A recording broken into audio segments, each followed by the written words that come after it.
Hello my dear students. आज मैं आप लोगों को बेसिक क्लास में किसी भी संख्या का घात अगर शून्य होता है तो उसका मान एक ही क्यों होता है, तो उसके बारे में आज मैं आप लोगों को बताने वाला हूं। तो चलिए आज का क्लास स्टार्ट करते हैं।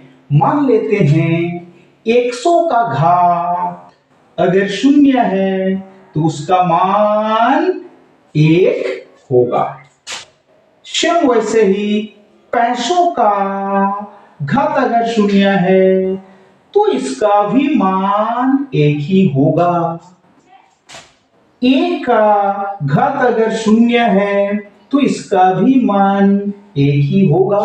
तो ऐसा क्यों होता है, आज हम लोग इसके बारे में जानकारी प्राप्त करेंगे।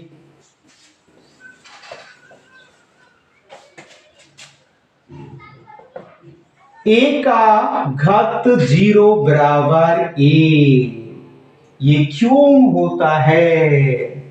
तो आप लोग यहां ध्यान दीजिएगा। हल हम यहां बाया पक्ष लेंगे और बाया पक्ष को सोल्व करके दाया पक्ष के बराबर लाएंगे। क्लियर है?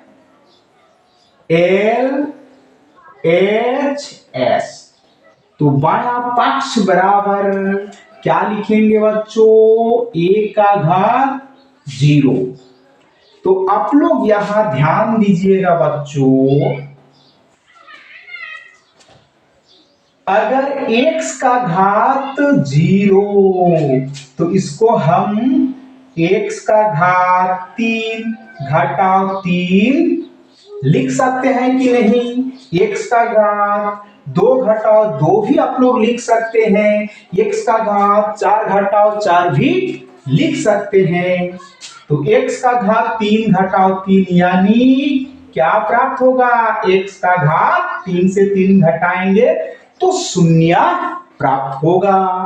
तो x का घात शून्य को x का घात 3 घटाव 3 भी लिख सकते हैं। क्लियर है? तो सेम वैसे ही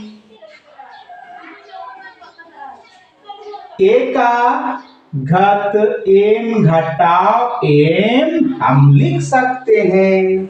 n घटाव n भी आप लोग लिख सकते हैं। क्लियर है? 2 घटाव 2 भी लिख सकते हैं, 3 घटाव 3 भी लिख सकते हैं। अगर m से n को घटाएंगे तो क्या प्राप्त होगा बच्चों? शून्य ही प्राप्त होगा। क्लियर है? और एक चीज आप लोग ध्यान दीजिएगा, a का घात m भागा a का घात n, तो क्या होगा बच्चों? यहां आधार समान है, आधार समान है तो एक आधार लिखेंगे। और ये क्या साइन है? भाग साइन है, भाग रहेगा तो घातांक को क्या करेंगे बच्चों? घटाव करेंगे। क्लियर है? ठीक है? तो a का घात m भागा a का घात n को a का घात m घटाव n लिख सकते हैं, या a का घात m घटाव n को हम a का घात m भागा a का घात n भी लिख सकते हैं। तो a का घात m घटाव m को हम लिखेंगे a का घात m भागा a का घात m। क्लियर है? तो a का घात m बटा a का घात a, ये बराबर है। ठीक है? तो ये क्या हो जाएगा बच्चों? कैंसिल हो जाएगा।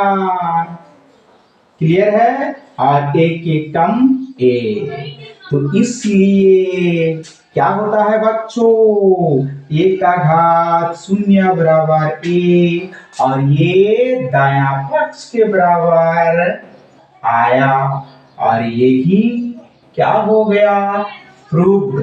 क्लियर है? यही रीजन है। इसी तरह 2 का घात 0 बराबर कितना आएगा? a। ठीक है, इसको भी आप लोग सिद्ध कर सकते हैं। LHS लेंगे, LHS बराबर 2 का घात 0, तो इसको हम लिख सकते हैं 2 का घात 3 घटाओ 3 भी आप लोग लिख सकते हैं, 4 घटाओ 4 भी लिख सकते हैं, 3 से 3 घटाएंगे तो 0 आएगा, कोई फर्क नहीं होगा। क्लियर है। अभी इसको हम लिख सकते हैं 2 का घात 3 भागा 2 का घात 3, तो ये क्या हो जाएगा, कैंसिल हो जाएगा और ये 1 आएगा। अरे क्या हो गया, प्रूव्ड। इसलिए किसी भी संख्या का घात अगर 0 होता है तो उसका मान 1 ही होगा। तो इस तरह से आप लोग इजीली सिद्ध कर सकते हैं। तो आई होप आप लोगों को समझ में आया होगा। तो आज का क्लास इसी के साथ एंड करते हैं। जय हिंद, जय भारत।